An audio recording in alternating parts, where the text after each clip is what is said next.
Welcome to the Easy Speak Speakeasy. You've unlocked the door to unfiltered mental health and wellness conversations.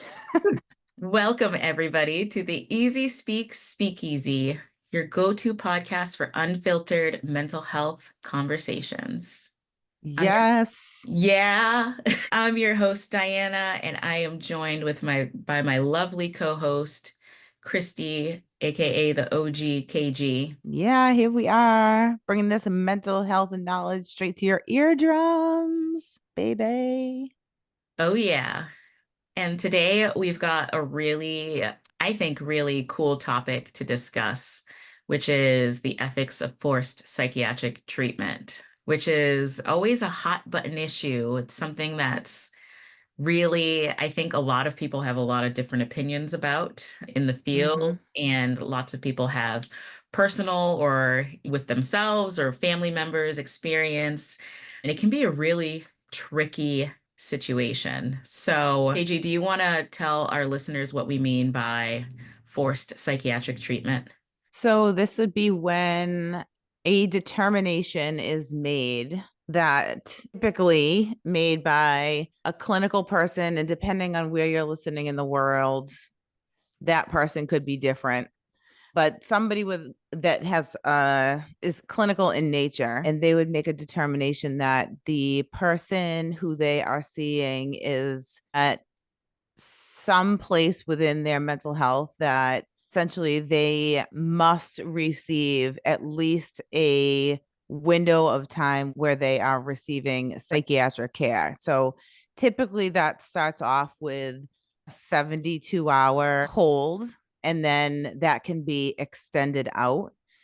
There are other ways that people receive what could be defined as like forced psychiatric care. So, for example, a lot of times we talk about kids that are receiving psychiatric care. And if they're in an inpatient unit, something that families oftentimes don't know is coming is that when they get to that inpatient unit that oftentimes they have fought to get to, they're going to have to do a lot of intake paperwork. But part of that intake paperwork is that you're signing your child in for psychiatric care, and that care essentially ends when it's deemed clinically appropriate by that team. And that as a parent, if you decide that you want to remove your child from that care, the hospital or that inpatient setting could potentially say that they disagree with you, and you may have to go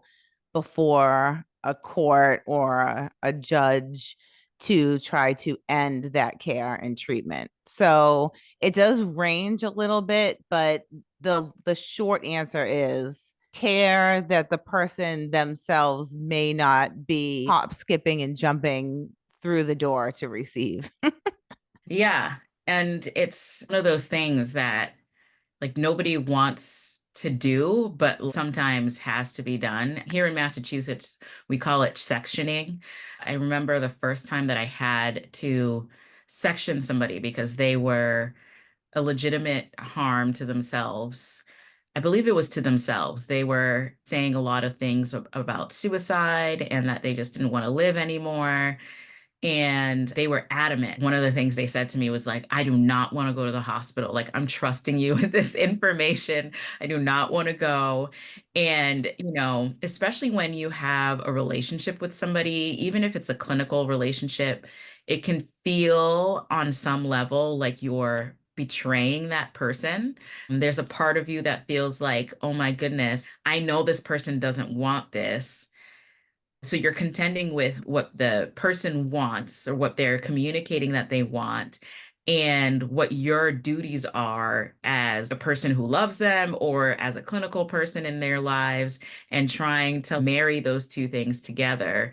And I remember just thinking like I had to be okay with the fact that I could be ending the clinical relationship that I have with this person and all of the hard work and the strides that we had made by taking this action. And I had to be okay with it, right? And I think that's a lot easier potentially to do when you're in a clinical position, because you don't have that like personal relationship, and you also have the obligations and you have to follow the law, right? So the decision was a little bit easier from that standpoint, you know? And I just remember like explaining to the person, like, I know you don't want this, but as your provider, this is something that I have to do in order to make sure that you're safe. I care about you, you know, making sure I say those words out loud. I care about you and I want to make sure that you're safe. And I know that you probably are really not going to like me right now as a result of the decision that I'm making. But from my standpoint, it's better to be safe than sorry at this point. But I can imagine that I've never had to make that decision from a personal standpoint, but I can imagine that it's a lot tougher because there's a lot more personal ties and relationship ties involved in that decision-making process. And also, you don't have the law behind you, right? Like, you're not, as a family member, you're not obligated by law to turn somebody in for a mental health issue, from what I understand anyway, you know, so it's just a lot harder. Yeah. I think there's a lot of coaching that we can do with family members that need that support, and saying to them, instead of saying like, I'm gonna call the people in the white coats to come get you. Like, Yeah. you can say, I think we should just go and like, let's get checked, like, let's just make sure that everything is okay, and make sure that everything maybe is okay with your medication, or those kinds of like more of like curious questions with the person, because then once you get into the environment, that now you're dealing with people who are in that clinical point and do have regulations that they need to adhere to. And so as a family member or a loved one, you can then be and stay in that supportive nature and say like, these are the decisions that the clinical people are making, and I support you, and I'm going to come see you, or I'm going to talk to you, or whatever the case may be and how that unfolds. So if you can keep yourself in that stance, then that I think is much easier. Yeah. To do that with kids, of course, you kind of have to be like, we're getting in the car, or, Yeah. like sometimes, and a lot of times with kids who either are hurting themselves or making threats to hurt themselves or others, or I think a lot of times with kids who are adolescents who are bigger, right? It's much harder to move them around when you have a kid who's struggling with their mental health and they're 6, 7, or 8 or younger. You do still have some power to kind of pick them up and move them if need be. Although there were times with my kiddo when he was struggling with his mental health at that times that I compare him to Jack from The Incredibles. I'm like, there was no holding him. Yeah. He would like turn into a rock and fall from the sky, and then he would fly and like be all over the place. But extra strength. I know it's tough. And here in Massachusetts, the most common way that it plays out is that somebody's mental health deteriorates to the point where they are doing something or they are behaving in a way that raises alarm bells, and they end up being transported to some facility to get checked out. As we're talking about like family members, sometimes these things happen within a household, right? And nobody can see or hear that it's happening. And so sometimes here in Massachusetts, the way that you go about it is, if it's a family member who's an adult, right? We're not talking about kids at this point. You have to literally go and petition the court to be able to involuntarily have somebody in treatment for either drugs and alcohol abuse or from mental health commitment. And, that process, I've never had to go through that process or help anybody with that process, but anecdotally, I've heard that it's a really challenging process, and it doesn't always end up working because adults can go and move around and be anywhere as they please, right? So it's like you can go and petition for your family member to go and get this help, but they might just disappear on you if they get a whiff that you're trying to get this done. So that can be really, really tough. mm-hmm. I do think that this speaks to the importance of early intervention and early action related to mental health. Because when somebody is well versed about their own mental health and they've had therapy and they understand what the conversations are going to be and all of these kinds of things, it makes these conversations easy. Yeah. Where somebody whose mental health, and so, sometimes it does seemingly come on out of nowhere, especially if a family doesn't know what signs and symptoms to look for different things. Yeah. But there's always signs that things are happening. And Yeah. so I think it's important for families to think about when you have that inkling to get your loved one in some sort of care, because it really does make a difference in the long run. And Yeah. especially if somebody ends up using substances, then it becomes much more difficult, because now we have not only their mental health at play, but also the all of their inhibitions and their decision making is now being influenced by not only the substances that they may be on, but if they are in a place where they are addicted, that they're now seeking. And so now we're kind of dealing with an entirely different set of behaviors. And so in those situations, it's very difficult. In Brockton, Massachusetts, which is an area where Dahyana and I have done a lot of work, there's a lot of substance use and misuse that happens in this community. Yeah. And I personally know people that I've gone to school with who will post on Facebook like a picture of their sister or brother or a loved one and say, like, we're looking for my Mm, brother and this is what he looks like. He might look a little bit different now. Like things aren't going well. We're trying to get him into treatment. If you see him, this is how he might react. Sometimes people will even say, like, don't talk to him, like, I'm yeah. not sure how he's going to react. Uh, Send me a message or call me and let me know where he is, where you saw him, so we can try to go to him. yeah. Um, so in a lot of ways, if you get down that pathway, it can be much more difficult to be able to get people into treatment. Yeah. Yeah, that is true, especially for so it's two different things. So for drug and alcohol treatment here in Massachusetts, they call it a Section 35.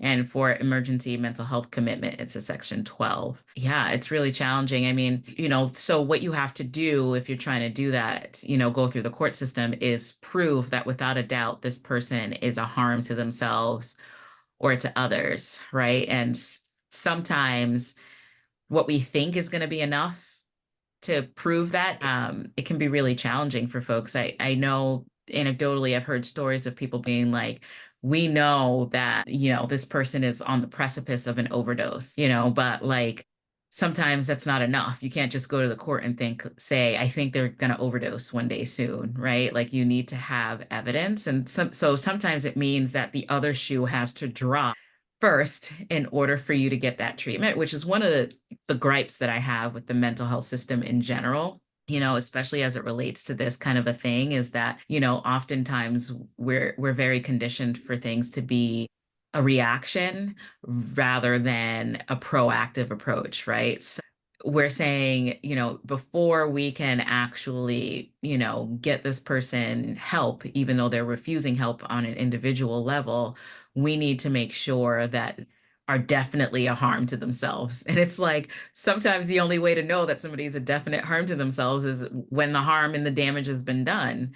And so a lot of families find themselves in this kind of like limbo of like, how do I show what I'm seeing and feeling in a way that's going to translate within the legal system to get us the results that we're looking for, which for everyone is, for their loved one to be as healthy as possible and to be alive and to not succumb to their illness. It's a really challenging thing for people to go through.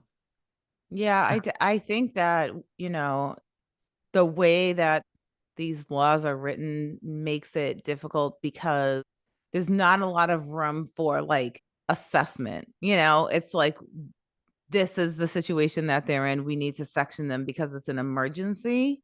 Yeah. And we know with mental health that a lot of times we need to get in there ahead of time, right? That early intervention. And so that is what makes it very difficult.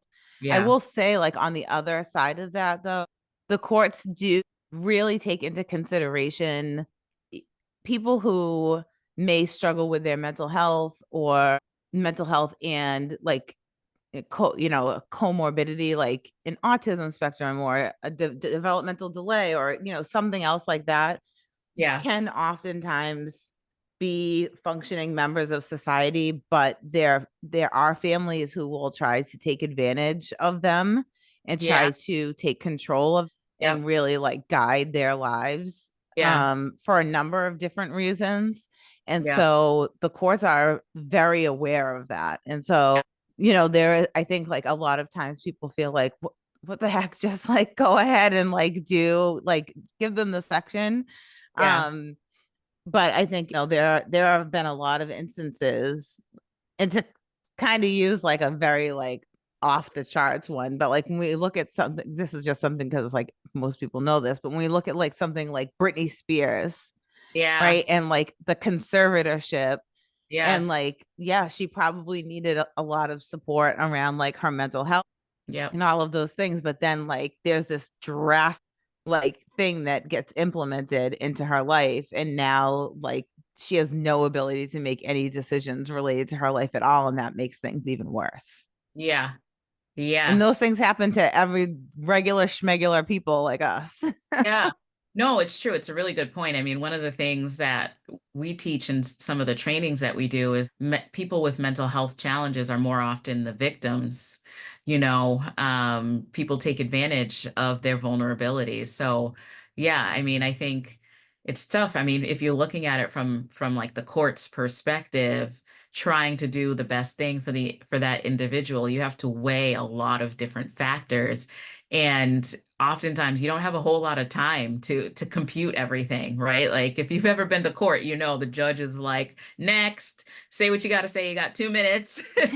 I'm gonna like rifle through these papers for, the 2 minutes as you're talking. I'm gonna try to match what you're saying to what's in here, and I'm gonna try to make the best decision. And I mean, that system in and of itself is very flawed. And that's a topic for another podcast. But yeah, I mean, it's a challenging decision. And I'm trying to think like for myself, like if I had to sit there and make decisions on this type of thing, what are the factors that I would take into, you know, how would I know if somebody is coming into the courtroom and their goal is to be controlling of somebody or take control, and that happens a lot for people with mental health issues and challenges. If they get a guardian, if they have a court appointed guardian or whatever the case may be, they may never be able to manage their own funds or make decisions. And so, these are decisions that we can't take lightly. um, and it's a full spectrum. It goes from like a 72-hour hold all the way up to conservatorship as it relates to Mm-hmm. that type of thing. And yeah, I mean, it's really challenging. um Mm-hmm.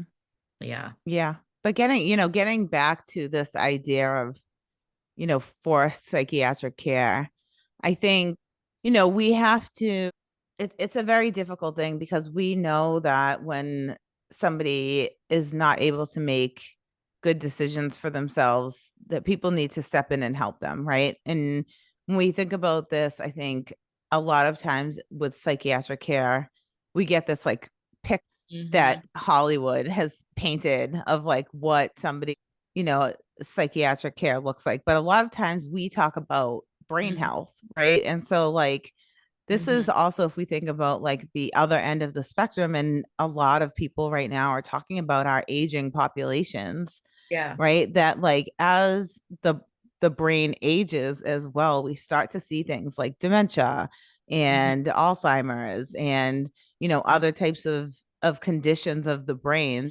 make it so that an individual is no longer able to fully make appropriate decisions for themselves.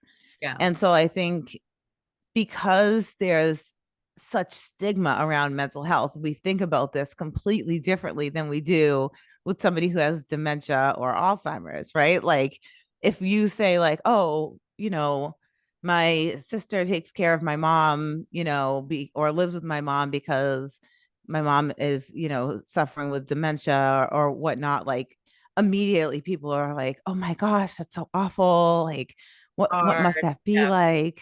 Yeah. But like if you're like, oh, my sister is trying to find my brother to get him into care because he's having a psychiatric break, the like response usually isn't like, oh, that's so hard. It's usually like, how are you guys dealing with that? Are you worried about him showing up at your house in the middle of the night and breaking in and stealing all of your things and slashing everyone? And it's Yeah. like, no, Yeah. we're Yeah. worried about him being hurt in the streets by somebody else Yeah. because he's likely walking around talking to himself or saying things that don't make sense to other people Yeah. and being hurt or attacked or robbed or, all of these kinds of things that are way more likely to happen. It's so true. I mean, it just goes back to just how we as a society view mental health challenges versus medical challenges, right? Like with the medical stuff, it's very concrete. People, there's less stigma around that stuff. So it's more freely talked about. You might, growing up, you might have, because we don't talk about mental health stuff, you might have heard a lot more things about, like, say, a dementia or like, taking care of aging parents or whatever the case may be. The dark side, if we can call it that, of mental health challenges. And so, yeah, I mean, it makes me wonder how much that has infiltrated the systems. And we've talked about this from so many different standpoints, but like the way that we approach mental health care, how how much that kind of stigma and the difference between how we view mental health and physical health infiltrates all of the different systems that we try to access in order to mitigate mental health challenges. Um, yeah, I mean, it's really challenging. And I also think that the system, the guardrails that we have up for involuntary treatment are also very imperfect, even from a clinical standpoint. Like if you have a client or a patient who knows what the criteria is for involuntary commitment, they also know what not to say. So it's not a foolproof thing. I've had clients or patients where I'm like, I'm very worried about this person. I want them to go get evaluated. And then I get back from the clinician who evaluated them at the hospital, like, they're great. They seem happy. They're looking forward to like next week. And like, no harm or danger to themselves or others. And I'm like, this is Mm-hmm. this is somebody who's been through the system before, and they know, like, last time I said X, Y, or Z, and this landed me in the hospital. And so this time I'm not gonna say that. Which I It's also true. think, which I also think goes to, like, sometimes, and we have to contend with this as providers as well. Sometimes, oftentimes people go in for these types of treatments and have bad experiences, um, and don't always end up getting better. And that's also a challenge. We kept them safe for 72 hours, but also they came out with more trauma, or they came out with a lot more fear about the medical system and treatment providers. And I don't know what the solution to that is. I'm not proposing that I do, but I think that's also part of this conversation, is when we're talking about involuntary treatment, we're not always talking about top of the line, class A, you know, beautiful care from top to bottom. Don't get me started on that. Well, it is part of the conversation. Because it does sometimes it feels like a necessary evil, Yeah. Yeah. and as somebody who has gone through this a number of times personally and supported many, many families Yeah. on top of it, you know, we know that we're operating within a very broken system. And so you watch somebody who you love struggling with their mental health, and you're advocating for them to get the appropriate care that they need, that they likely don't want. And at the same time, in the back of your head, you're like, there's a 50-50 shot that wherever they land, because most times you have absolutely no choice on where they're going to go. It feels like, these aren't real numbers, but this is what it feels like. It feels like there's a 50-50 shot that they're going to get great care. Yeah. That's a lie. It feels like there's a 50-50 shot that they're going to get adequate care. Right. It feels like there's a 90-10 shot that they're going to get 10 care. Excellent care. No, Hold on, let me take a sip of this drink. Tell us what we're drinking. We didn't even tell the people. We've just been sipping. A little spiked iced tea situation. Yeah. Yeah. Martini version. Mm-hmm. I Check out our sips on social media. I love a good Long Island, but when I saw that this was like a martini, I was like, ooh. Yeah. That's I like this year. I'm feeling cold early. Like, I swear, at like the end of August, I was like, is it fall? yeah. Yeah. I know. Except here in Boston, it's like a heat wave. It's gonna I be mean, it was like 100, but like as soon as like the sun would go down, I was like, it's 60. Like, yeah. I don't know. I That's think fun. this is that thing that people say, like, the older you get, the colder you get. Yeah, yeah, it's like in your bones. It just won't. Yeah. I hate that. Yeah. Yeah. So lately I've been like, what can I do to not have ice in this cocktail? Yeah. Oh my God. Mm-hmm. I like, Also, another quick side note, I was out the other day for brunch, yeah. and I sat at the bar, obviously, and made friends with the bartender, obviously. And so Yeah. I got into a situation where the bartender was like pouring me the like ends of drinks that they were making for other people, which is Oh, always like, I'm like, today is a good day. I'm like, yeah. Oh my try some God. new things. And they made me this like hot drink with like apple cider, because we had been talking about this Yeah, yeah. apple cider and bourbon. And I was like, this is going to be our next Mm, cocktail. cider and bourbon. That sounds I drank that thing so fast. My girl that was with me was like, are you okay? I was like, oh my God, warm cocktails. God. I can just feel it. You could feel it warm, just like all the way down and just like, Mm-hmm. yeah. Yeah. I like put my drink to the side and drank that like so fast. Oh my I was God. like, if you have any more, what? I can't talk today. I was like, if you have any extra of that still coming You're like, yeah, yeah. this way, Right. send it down. Send it down. Oh my gosh. Yeah. Warm cocktails. Can't wait to enjoy those again. I am still on my mocktail journey. Mm-hmm. Just Nothing wrong with that. a few more months left. I will be right back on the train. I will be right back. There's there's a lot of like mocktail establishments I starting saw, to happen. yeah. I love that. I think we as a society need to definitely have a better relationship with alcohol. So Mm-hmm. I'm down for that. Like, I think Yeah. it's I very, do appreciate that. Like, I feel like now most restaurants that I go to always have a like mocktail or a zero proof yeah, like section yeah, on their cocktail menu, yeah, which I think is great. Like, I don't even know why that had, when like something hadn't been happening and then it starts happening and it's like, why wasn't that happening the whole time? yeah, yep, yeah. Like when they stopped people smoking in restaurants, it's like, Yeah. why is this ever a thing? Yeah. Like when slavery ended, it was like, Yeah. yeah, Obvious. obviously. Like when women got the chance to vote. Yeah. We are recording this on election day. We should say that. We are recording today on election day. So when this airs, I forgot we about have that. we have no idea what the climate of the world is going to be. Our tone may or may not be aligned with that. Lord, yeah, this comes out on Friday, so who knows?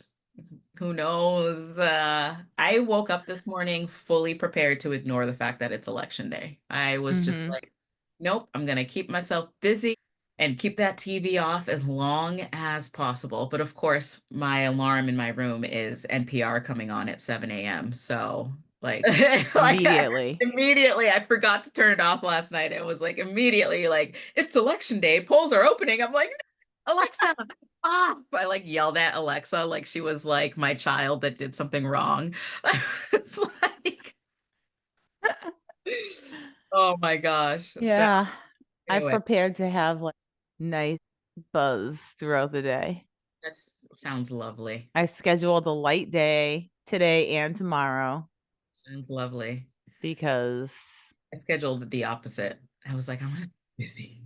oh, you wanted to stay busy? Yeah. I mean, I obviously have like a lot of things to do, Yeah. but I did not schedule a lot of meetings because I don't know like what state people are going to be in today and tomorrow, Yeah. and choose for my own mental health and Yeah. self-care, and trying to not end up in a forced psychiatric care situation, to try to interface with the least amount of people as possible over the next couple of days. I feel Probably. like everybody needs to go through their own journey on this Yeah, election. it's true. I on the other hand have 3 therapy appointments scheduled for today. Good luck. As I was scheduling them, I was like, do we wanna? And everyone was like, yeah. And I'm like, okay. So anyway, we'll see how that goes. Yeah. All right. Swinging us back onto the road of this podcast. Quick Bringing us back diversion. to the road, I think the moral of the story is it's never an easy decision to have someone involuntarily hospitalized. However, when we're talking about life and death, which is part of the criteria for Mm-hmm. such decisions, it is better safe than sorry. I am definitely in the camp of I would rather somebody go in for an involuntary situation.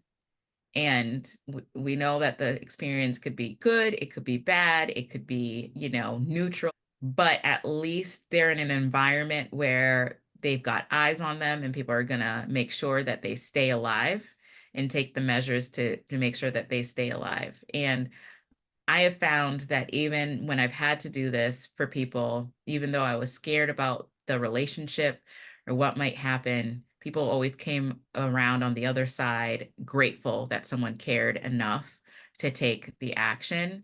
Because, as we know, especially with suicidal ideation, those thoughts and feelings are temporary states. And we always want to avoid people making permanent decisions based on temporary emotional states. That, Absolutely. And I think, the other thing to think about is sometimes when it comes to making decisions around mental health, people think about this a little bit differently than they would like their physical body. yeah, But like the way you would think about for yourself or other, like, oh, I feel this weird lump, or I yeah, keep moving my arm and like it's clicking, or like there's pain every time I like bend over. Like you would always say to yourself, like, let me go get this now before like I go to bend over to pick something up and then I can't stand back up again, right? Like you want to get ahead of it. And it's like the yeah, same thing. This is how we should think about it. Like get ahead of it. And like, it doesn't always have to be that you're starting with going directly to an ED or, a crisis situation. You could start a lot of times by going to your own primary care or the person's primary care. You know, one thing people don't that people forget sometimes with mental health, how many people have a great relationship with their primary care doctor. Most people absolutely love their primary care doctor. And yeah. so a lot of times that's a great place to start, is by Mhm. saying like, let's just go talk to like Henry about what's going on.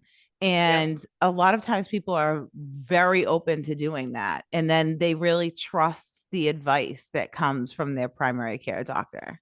yep, yep. Exactly. Exactly. So And there's other resources like 988, which is Yep. the emergency, the crisis line, but those are all those calls are being fielded by people who are trained in these situations and or clinicians. And so you can call and ask these questions and they can help to guide you through, whether it's in the midst of an emergency or maybe in these times like Dahyana was talking about with leading into an emergency, or you feel like the Mhm. other shoe is about to drop. Like, what do I do right now? So Yeah. that 988 number is like 911, but for mental health.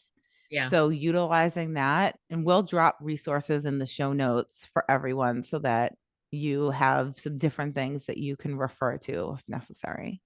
Yeah, absolutely. Absolutely. So stay safe out there. We'll see you on the other side of this election fiasco. I know we're all freaking so excited it's about to be over. I And think that's one thing everyone can agree on. yeah, yeah, like it's The just end.